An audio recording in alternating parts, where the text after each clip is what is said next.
What's happening everyone, my name is Alex and welcome back. So Nubia's back with another super powerful device. The one that we have here today is called the RedMagic 7 Pro. Now about a month and a half ago we also got the RedMagic 7 and these two devices are somewhat similar, and today we are gonna go over what's different between the 7 and the 7 Pro, so the one that we have here today.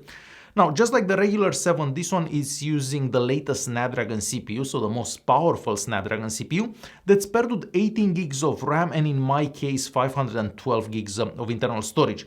Of course, you can get this device with less RAM and less internal storage, and then it will be a bit cheaper. But if you're looking for the fastest phone out there, well, this is one of the fastest phones out there, if not the fastest.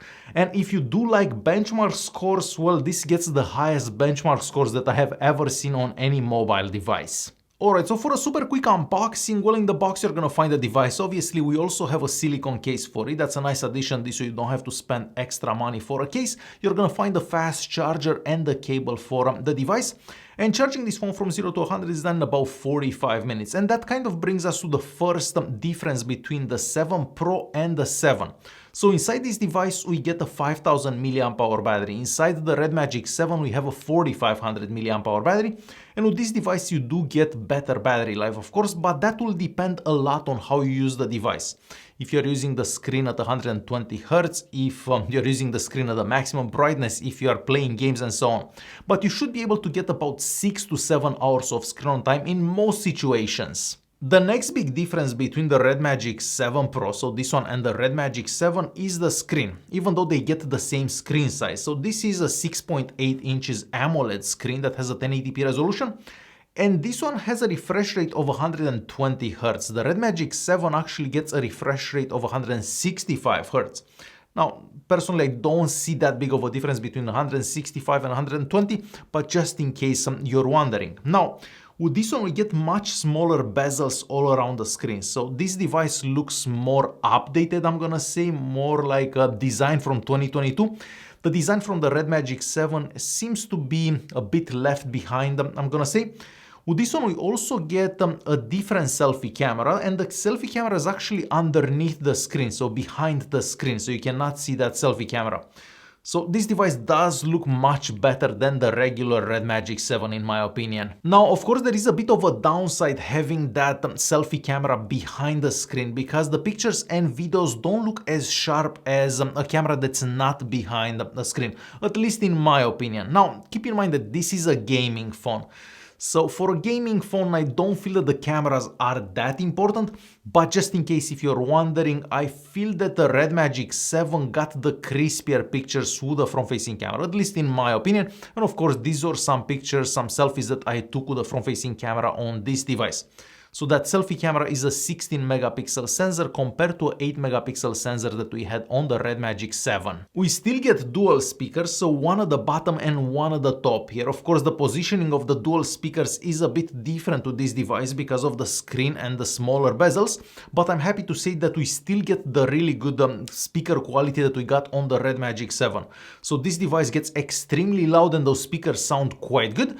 And I guess this is a quick example just so you can hear how those speakers sound.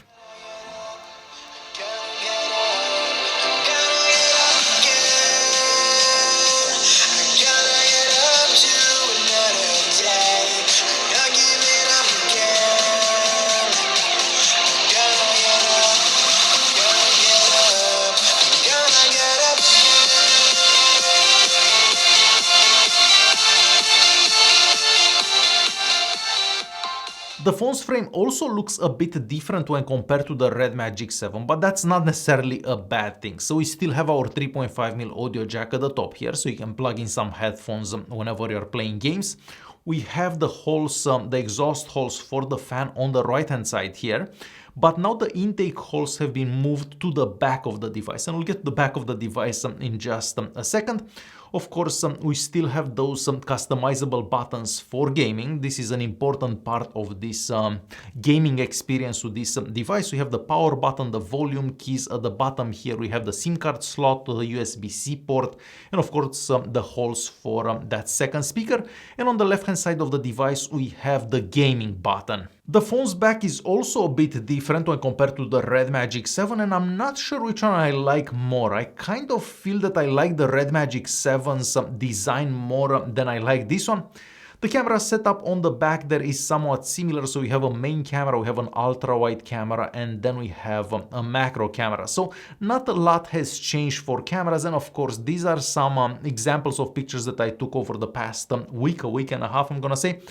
So the pictures do look pretty similar to the pictures that you take with the RedMagic 7. So for cameras, not a lot has changed.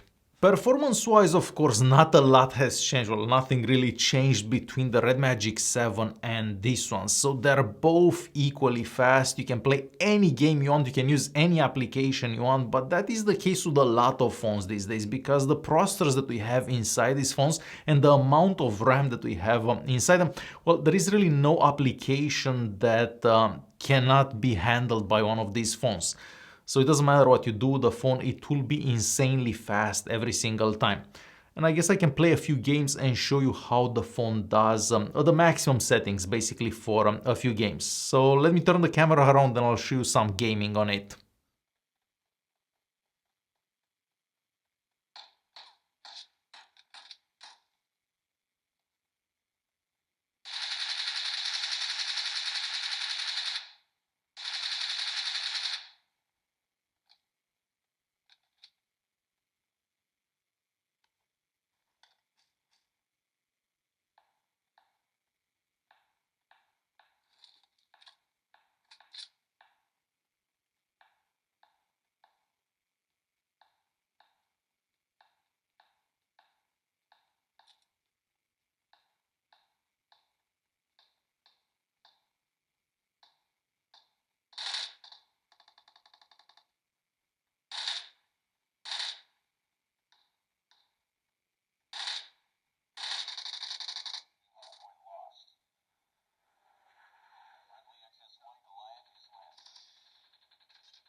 So there you have it, this is the RedMagic 7 Pro, one of the fastest phones out there, if not the fastest, a phone that's really good for gaming and pretty much everything from texting to gaming. So this is not just a gaming phone, this is a phone that can do anything. Alright guys, hopefully this video was useful, thanks for watching and I'll see you in the next one.